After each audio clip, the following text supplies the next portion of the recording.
자, 안녕하세요. 안녕하세요.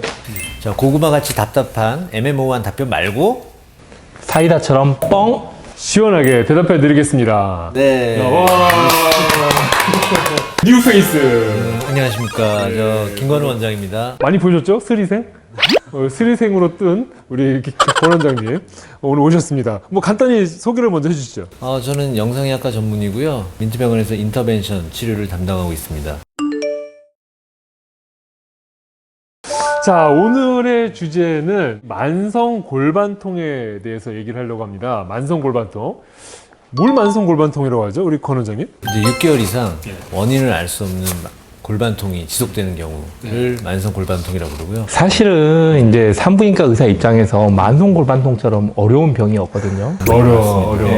뭐 여러 통계들을 보면 그 만성 골반통의 빈도는 허리 통증, 요통의 빈도만큼이나 높다라고 이야기를 하는데 여성분들에 있어서 한 10% 이상 환자분들이 골반통을 앓고 있다는 그런 통계도 있습니다. 아마 더 많이 겪으실 것 같아요. 계속해서 6개월 이상 아프신 분들의 그 원인, 오늘 시원하게 그 원인들을 말씀드리겠는데, 특히 흔하지만 잘 안 알려져 있는 그 질환들을 좀 얘기해 보도록 하죠. 자, 그 중에 첫 번째가 골반 우열 증후군. 골반 우열 증후군. 네. 피가 이제 고여 있어 정체되어 있는 거죠. 정체되어 있는 상태. 골반 내에 정맥이 늘어나서 그 안에 혈액이 고여 있는 상태. 그러면서 혈액순환이 안 되면서 다양한 통증이나 여러 가지 문제를 일으키는 상태를 골반 우열 증후군이라고 하는데, 그렇죠. 하지 정맥류를 생각을 하시면 될 것 같습니다. 그러니까 난소에 생기는 정맥류라고 생각을 하시면 이해가 좀 편하실 것 같아요. 보이나요? 환자분들은 안 보일 것 같은데. 이 진단이 쉽지가 않죠. 대부분은 이제 MRI나 초음파를 찍어야 보이고 배 안에 혈관이 늘어나 있으니까 아주 심한 경우에는 음부를 통해서 또는 뭐 엉덩이나 뭐 허벅지 뒤쪽으로 이렇게 혈관이 튀어나오는 경우도 있습니다. 그래서 이제 골반 정맥류란 질환이 있으면서 만성 골반통이 있을 때 골반 우열 증후군이라고 이제 표현을 하는데, 이거 치료가 예전에 참 어려웠어요. 근데 자, 권 원장님이 여기에 대가십니다. 우리 권 원장님께서. 저 골반 우열 증후군을 지금 치료를 하고 있는데요. 주로 저는 색전술 치료를 하고 있습니다. 색전술은 이제 뭐 다 아시다시피 혈관 안에 들어가서 혈관을 막아서 그 고장난 혈관이죠. 필요 없는 혈관을 막아서 아래쪽에 고이는 우려를 줄여주는 치료인데, 이게 사실 모든 골반통 환자에 적용되는 건 아니고요. 혈관 검사를 자세히 해서 우열이 확인이 되고 또 통증과 늘어난 혈관과 우열과의 관계가 굉장히 이제 의심이 될 때 치료를 하게 되고, 그 외에 뭐 다른 원인이 있을 때는 당연히 다른 치료를 먼저 해야 되겠죠. 그래요. 근데 뭐 혈관을 막는다니까 좀 무서워 보이는데 뭐 위험하고 그러진 않나요? 아니, 전혀 그런 건 없습니다. 오히려 이제 마취나 회복 기간이 없이 바늘구멍 뚫고 얇은 관을 넣어서 사타구니, 그 골반까지 내려가서 혈관을 줄여주는 시술이고, 시술 후에 당일 뭐 일상생활 가능하고 한 일주일 정도 운동 피하시면은 편하게 지내실 수 있습니다. 치료 효과는 좀 어떤가요, 원장님? 정말 우리가 골반 우열 증후군만 있고 다른 질환들이 하나도 없을 때는 사실 굉장히 이제 치료 효과가 좋죠. 그래서 어떤 환자분들을 대상으로 이렇게 치료 효과를 평가하느냐에 따라서 많이 너무 다른데, 한 60-70% 환자에게서는 치료 효과가 있습니다. 이게 중요한 게 이제 진단하고 임상적인 거를 잘 연관을 지어서 확인하는 영상 검사도 중요하고, 네네. 임상적인 경험이 많은 또 원장님이 더 중요하고. 네. 그죠? 그럼 저희가 잘하죠? 네, 그럼요.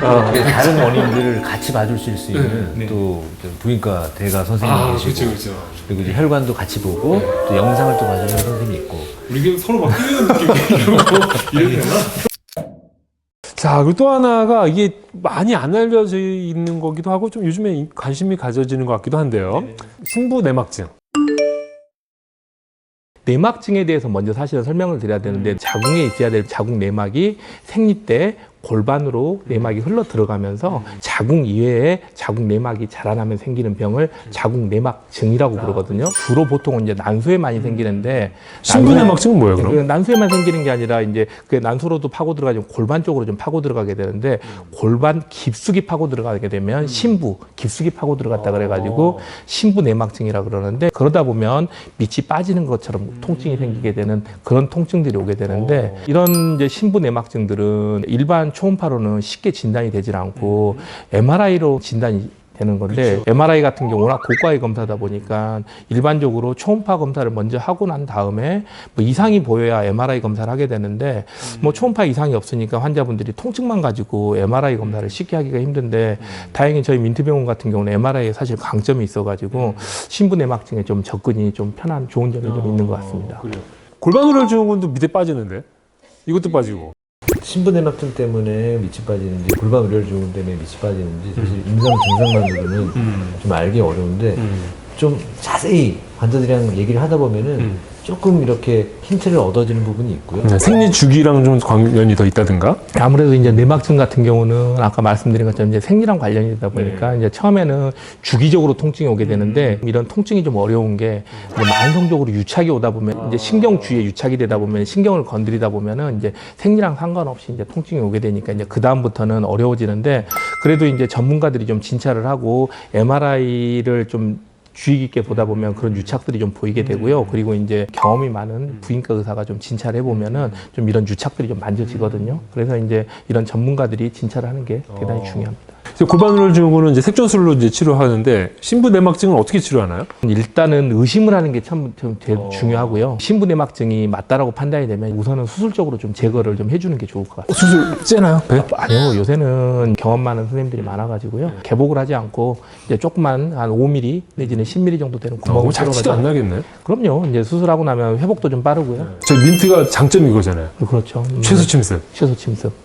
우리 그 색전술은 남나요? 장점? 색전술은 바늘 상처가 너무 안 보이죠. 바늘구멍으로 들어가기 때문에 상처는 거의 없습니다. 근데 복강경은 뭐 찾으면 찾을 수 있지만 팬티 라인하고 이게 배꼽. 그 실제로는 또 잘 안 보여요 거기에는. 이제 살성에 따라서 조그만 흉터라가 좀 보일 수도 있긴 한데 이제 그 정도는 우리 환자분들이 그래도 좀 받아들일 수 있는 수준의 뭐 미세한 흉터라고 생각을 하고 있습니다. 저희가 그 내막증 관련해서는 사탄 사이다를 기다려 주십시오. 다다음 주 사탄에서 내막증 더 깊이 다루도록 하겠고요. 확실히 중요한 거는 정확한 진단을 위한 MRI나 그리고 또 임상적인 경험. 요것만 하면은 잡을 수 있을 것 같은데. 자, 오늘 사이다 만성 골반통의 아주 흔하고 중요한 원인 중에 두 가지를 심도 깊게 우리 두 원장님과 함께 나눠봤습니다. 여러분들의 도움이 되었으면 좋겠습니다. 자, 오늘 추운데 여러분 감기 조심하시고요. 마치도록 하겠습니다. 우리 마지막 멘트. 네, 감사합니다. 사연 많은 자궁들이여. 이렇게 멘트병원을 찾으시면 멘트병원이 뭐야? 다시.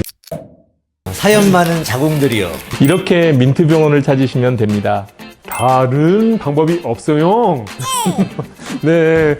자, 사이다. 사이다.